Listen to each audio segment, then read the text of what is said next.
नमस्कार, दिल्ली टॉक्स में आपका स्वागत है। आज हमारे साथ मौजूद हैं शिक्षाविद और मशहूर समाज सेवी देवेश गुप्ता। नमस्कार सर। जय श्री राम। सर, कर्नाटक में चुनाव हुए थे जिसमें भाजपा को करारी हार का सामना करना पड़ा।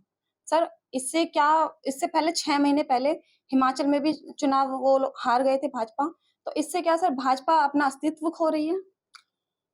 देखो, कुछ हद तक स्टेट लेवल पे तो भाजपा कहीं ना कहीं लूज कर ही रही है, और ये कर्नाटका के चुनाव तो एक आंखें खोलने वाली बात है। मोदी जी कहते हैं डबल इंजन सरकार, और मेरे को तो यहाँ लगता है कि हमारे जो दूसरा इंजन होता है सेंट्रल का गवर्नमेंट, मोदी जी जिसको चला रहे हैं वो तो एकदम टॉप स्पीड पे चल रहा है, जेट स्पीड पे चल रहा है।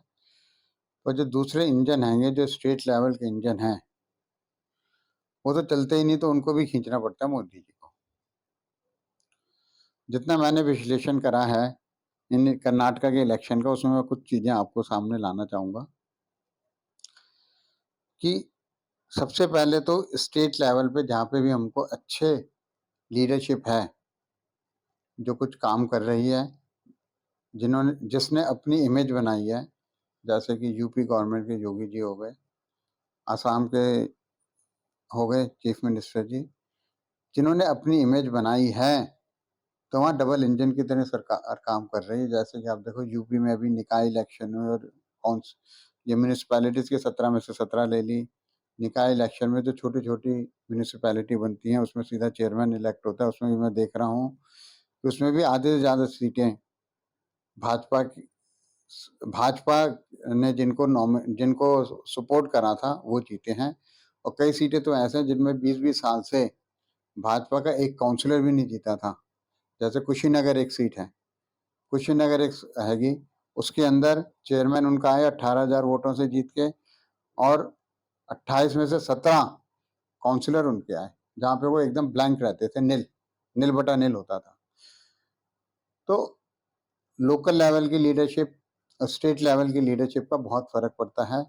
मैं जितना समझता हूँ, कर्नाटक में हो चाहे हिमाचल हो, लोकल लेवल की जो स्टेट लेवल की लीडरशिप थी वो बहुत कमजोर थी। इसके लिए भाजपा को, सेंट्रल लीडरशिप को सोचना पड़ेगा कि लीडरशिप को कैसे डेवलप करें। सेकंड रंग लीडरशिप, जो कि मैं सेंटर में भी देखता जा रहा हूँ, खत्म होती जा रही है, उसको आगे बढ़ाएं, आगे लाएं मोदी जी अब, जिससे कि सामने उभर के नेता हर स्टेट लेवल पे भी आए, और सेंटर में भी और नेता उभर कर आए। उनको जिम्मेदारी दें, उनको काम करने की ट्रेनिंग दें अपने नीचे, उसी तरह जैसे एक पिता अपने बेटे को ट्रेनिंग देता है व्यापार, उस तरह की चीजें भाजपा को सोचनी पड़ेगी कि कैसे करनी है, किस तरह करनी है। उसके अलावा हम देखें कि हमने क्या कमियां छोड़ी वहां पे। वोट शेयर देखा जाए तो हमने 0.8% छोड़ा। 0.8% भी अपने आप में बहुत होता हैगा, और वो भी सिर्फ मैं को समझता हूँ कि हम बहुत ज्यादा खो देते अगर मोदी जी और सेंट्रल नेताओं ने इतनी भागदौड़ नहीं करी होती तो। अब हम ऐसा क्यों छोड़ा, अब हम क्यों रह गए पीछे, हम क्यों नहीं बढ़ा पाए, और कांग्रेस का 4% वोट शेयर क्यों बढ़ा, ये सोचने वाली बात है। जो मैंने एनालिसिस किया, जनता दल का को जो मुस्लिम वोट देते थे वो सारे के सारे कांग्रेस में शिफ्ट हो गए हैं। उसके कारण उनको बूस्ट मिल गया, 4% वोट उन्होंने जनता दल का ले लिया, और हम उनसे कुछ ले नहीं पाए, बल्कि हमने अपना वोट कांग्रेस को दे दिया 0.8%। अब ऐसा क्यों हो रहा है? बहुत सिंपल सी बात है कि जो हम देख रहे हैं कि मुस्लिम वोट 2% ही भाजपा ले पाए, जबकि भाजपा बार बार बोल रही है सबका साथ सबका विकास। तो कहीं ना कहीं विकास वो सबका कर रहे हैं, पर जिनको विकास मिल रहा है, मुस्लिम्स को विकास मिल रहा है, तो कहीं ना कहीं उन्होंने अपना वोट भाजपा को नहीं दे रहे। तो ऐसा क्यों है, ऐसा क्यों हो रहा है कि हम जब सबको लेके चलना भी चाह रहे हैं, वो हमको वोट क्यों नहीं दे रहे? तो ये सोचने वाली बात है। अब लोकल लीडरशिप हम देख रहे हैं कि हम बिल्कुल डेवलप नहीं कर पा रहे, और जो लोकल लीडरशिप में है भी, तो वो कहीं ना कहीं उनको वो नहीं मिल रही चीज, वो पोजीशन नहीं मिल रही, तो वो भी कहीं ना कहीं इधर उधर भाग रहे हैं। तो सीट बांटते हुए भी हमको ये चीज का ध्यान रखना चाहिए कि ठीक है, किसी को सीट दें या नहीं दें, पर वो हमारे अगेंस्ट ना जाए। तो वो भी हमारे यहाँ कमी रही है कहीं ना कहीं। हम जो चीजें दे रहे हैं, जैसे मकान दिए या और सब चीजें दी हैं, उसका कोई हमको बेनिफिट नहीं मिल रहा, क्योंकि वो लेके भी लोग हमको वोट नहीं दे रहे, और वो बहुत ज़रूरी है। जबकि हम देख रहे हैं कि कांग्रेस ने पेंशन बोल दी, जैसे दिल्ली में जैसे उन्होंने बांटे रेवड़ियाँ, उसी तरह कांग्रेस ने वहाँ रेवड़ियाँ बांट दी। हिमाचल में भी रेवड़ियाँ बांटी थी। अब वो कितनी दे पाएंगे नहीं दे पाएंगे वो बात अलग है, पर रेवड़ियाँ तो कुछ बोल दी ना कि हम बांटेंगे। अब कितनी बांटते हैं या कितनी जल जाती हैं वो नहीं पता। तो थोड़ा इन सब चीज़ों को ध्यान में रखते हुए अपनी पॉलिसी बनानी चाहिए। कहीं ना कहीं राजनीतिक तौर पे भाजपा कर्नाटका में फेल हो गई है। देश को ले जा रहे हैं, और देश में अब भी मेरे को विश्वास है जब सेंट्रल 2000 अगले साल जब 2024 में इलेक्शन होंगे तो हम फिर आएंगे 350-400 वोटें सीटें, हम 350 वोटें हम पक्का लेकर आएंगे। इस सेंटर में विश्वास है जनता को हमारे ऊपर, पर स्टेट लेवल पे वो हम पे विश्वास नहीं कर पा रहे। अब सेंटर में बैठी हुई गवर्नमेंट मोदी जी कितना सबको विश्वास दिलाएंगे, तो ये स्टेट लेवल के मंत्री, स्टेट लेवल में बैठे हुए नेताओं को सोचना पड़ेगा। उसके लिए इनको मेहनत अब स्टेट लेवल पे करनी पड़ेगी। अब जैसे कि महाराष्ट्र में इलेक्शन आने वाले हैं, आएंगे बाद में, अभी मध्य प्रदेश राजस्थान के इलेक्शन आएंगे, तो उसमें अभी से उनको मेहनत करनी पड़ेगी। इवन राजस्थान मध्य प्रदेश में भी हमको स्टेट लेवल पे कोई सामने नेता नहीं दिख रहा है, लीडरशिप नहीं दिख रही है। तो वो चीज़ों का ध्यान रखना, बहुत सी चीज़ें, और ये एक लंबा विषय है। ये तो मैंने आपको ब्रीफ में बताया कि भाजपा को अपना वोट बैंक बढ़ाना पड़ेगा, अपने नेताओं को खड़ा करना पड़ेगा, उनमें कहते हैं ना एक ऊर्जा लानी पड़ेगी कि वो काम करें। और कहीं न कहीं लोकल लेवल पे नेता भी अपने आप को महसूस करते हैं कि वो साइड पर हो गए हैं।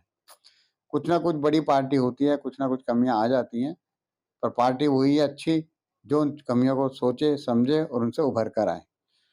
बस इतना ही मैं कहूँगा, बाकी तो बहुत लंबा विषय है, फिर कभी बात करेंगे। धन्यवाद। सर, अगर कहें इससे पहले जब भाजपा थी कर्नाटक में, 10 साल तक भाजपा रही कर्नाटक में, तो उन्होंने मुस्लिम आरक्षण खत्म कर दिए थे। क्या भाजपा की हार की वजह एक ये भी हो सकती है, जिसका कांग्रेस ने फायदा उठाया? देखो, कई कारण हैं कि मैंने आपको ना संक्षेप में बोला, भाजपा ने कई चीज़ें बोली थी, हम मंदिरों को वहाँ फ्रीडम देंगे, वो फ्रीडम नहीं दी। अब बजरंगबली का लास्ट में एक इश्यू उठा लिया, और फ्रीडम मतलब ये बड़ा मुश्किल हैगा कि अपीसमेंट तो कहीं न कहीं, अब सबका साथ सबका विकास में काम तो कर रहे हैं, पर अपीसमेंट नहीं कर रहे, तो ये तो हमारे लिए काउंटर प्रोडक्टिव हो रही है ना चीज़ें। हम अपने नेताओं को जो थोड़ा बहुत भी बोल देते हैं उनको इमीडिएटली निकाल देते हैं। बाकी मैं देखता हूँ सपा हुई, कांग्रेस हुई या उनके नेता कोई भी गलत काम करते हैं उनको नहीं निकालते हैं। तो वो एक कहते हैं ना प्रैक्टिकल राजनीति भी कहीं न कहीं हमको देखनी पड़ेगी। खाली हम सोचें कि प्रिंसिपल्स की राजनीति करें, तो प्रिंसिपल्स की राजनीति करनी चाहिए, पर माहौल ऐसा हैगा ना कि आपको जिनसे लड़ना है उनके जैसे ही आपको बनना पड़ेगा कहीं न कहीं किसी रूप में। अपने आप को, अपनी छवि बचा के आपको चलना पड़ेगा, क्योंकि अल्टीमेटली आप देखोगे वोट से ही सरकारें बनती हैं। मैं ये नहीं कहता कि देश के खिलाफ चलो, अर्थव्यवस्था के खिलाफ चलो। हम हो रहे हैं, देश की इमेज बहुत अच्छी हो रही है। अगर आप देखोगे तो कहते हैं ना रिसेशन 2023 में तो इंडिया में सबसे कम चांसेस है, रेट ऑफ इन्फ्लेशन बहुत कम हैगी। बाकी कंट्रीज़ में तो कहीं तो 60-60% है। इवन यूएसए की, जापान की इन्फ्लेशन जो कि बहुत कम गिनी जाती है, तो उनकी रेट ऑफ इन्फ्लेशन हमसे कहीं ज़्यादा है। तो काम हो रहे हैं, पर हम उसको भुना नहीं पा रहे। हम वोटर का जो साइकोलॉजी है उसको पढ़ने में ना असमर्थ हो रहे हैं, समझ नहीं पा रहे। तो हमको वोटर की साइकोलॉजी पढ़ के उसी तरह अपने जो पोलिंग अपने आप को दिखाना पड़ेगा और उस तरह काम करना पड़ेगा। इसमें हम कहीं न कहीं कमी कर रहे हैं ये, और वाक़ई में वो कमी है। चाहे वो दिल्ली में इलेक्शन करो आप देखो, चाहे हम पंजाब में भी देखा हमने, अब ये अपने हिमाचल में देख लिया, कर्नाटक में देख लिया, तो चीज़ें आगे इतनी आसान नहीं हैं। अगर हम अपने आप को खाली बड़े इंजन के साथ हम नहीं चला सकते, हमको छोटा इंजन भी चाहिए। जैसे योगी जी हैंगे, योगी जी ने देखो किस तरह बम्पर मारा, तो वो कुछ कर रहे हैं ना, कुछ दिखा रहे हैं ना।